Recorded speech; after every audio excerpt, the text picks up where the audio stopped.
grew up in beautiful Austria. My family was well off, and we lived comfortably there. It was a great country.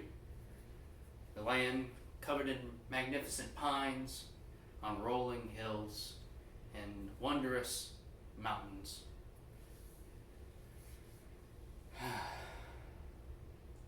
We lived simply there, and I could not want for anything. When I was 10, my family ordered a boat and headed for America. My grandmother had already done so, and my mother had gotten it in her head that we should follow too. It was October and the seas were rough. The ship rocked back and forth, and I quickly grew sick of the ride.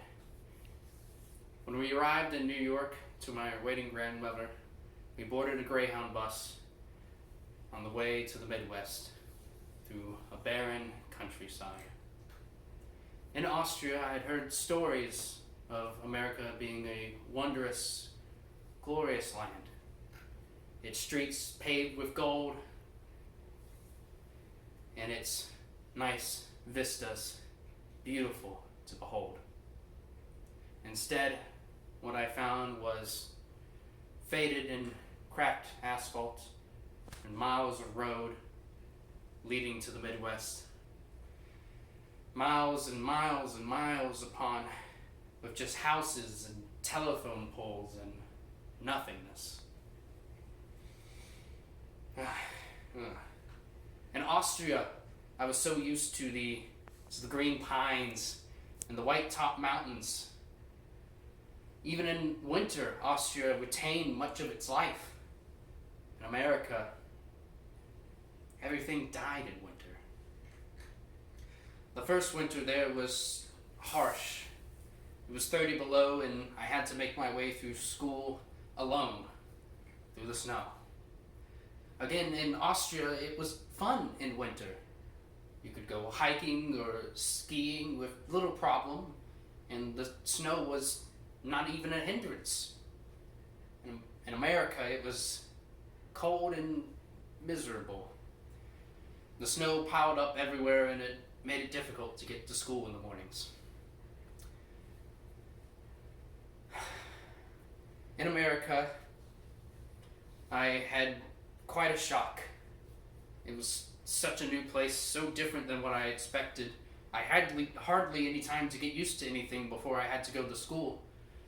I didn't speak any English, and they certainly didn't speak any German.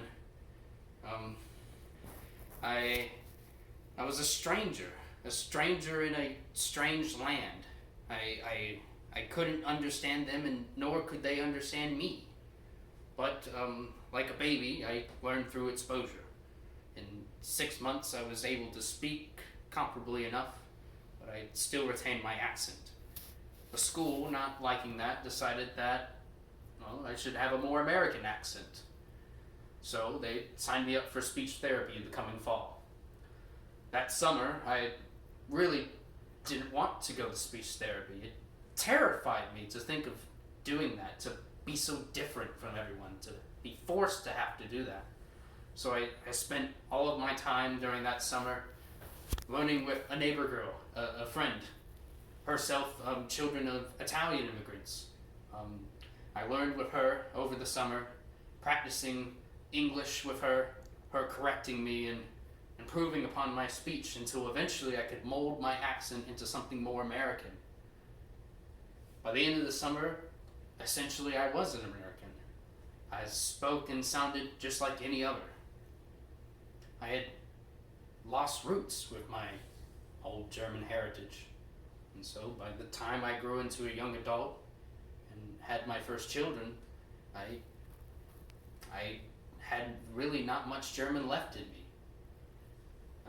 It wasn't until I started playing games and singing nursery rhymes to my children that I realized I was doing it in German. And it fascinated me. For so long I'd spent trying to be 100% American that I realized now that German had never left me. I was able to reconcile that I wasn't just American or Austrian, but instead I was both.